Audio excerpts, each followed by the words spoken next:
गांव के पास एक हरा भरा जंगल था जहाँ एक छोटा सफेद खरगोश रहता था। उसका नाम चीकू था। चीकू बहुत तेज दौड़ सकता था, लेकिन वो जरूरत से ज्यादा चंचल और निडर था। उसे लगता था कि जंगल में उससे तेज कोई नहीं, इसलिए वो अक्सर बिना सोचे समझे खुले मैदानों में निकल जाता। एक दिन सुबह सुबह चीकू गाजर खोजते हुए जंगल के किनारे पहुंचा। वहाँ खेत लगे हुए थे। खेत में ताजी हरी सब्जियां देखकर उसका मन ललचा गया।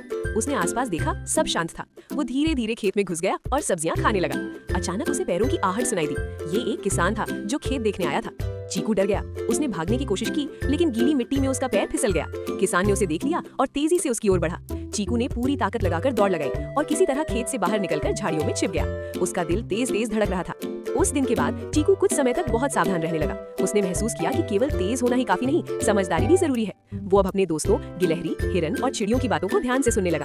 जंगल के बड़े खरगोश उसे सुरक्षित रास्तों और छिपने की जगहों के बारे में बताते थे। कुछ हफ्तों बाद जंगल में भारी बारिश हुई। कई जानवरों के बिल पानी से भर गए। चीकू ने देखा कि एक छोटा खरगोश का बच्चा फंस गया है। बिना डरे लेकिन पूरी समझदारी से चीकू ने झाड़ियों और पत्थरों का सहारा लेते हुए उसे सुरक्षित जगह तक पहुंचाया। इस बार उसने जल्दबाजी नहीं की, बल्कि सोच समझकर कदम बढ़ाए। धीरे धीरे चीकू जंगल में समझदार खरगोश के रूप में पहचाना जाने लगा। वो अब न केवल तेज था, बल्कि सतर्क और जिम्मेदार भी बन गया।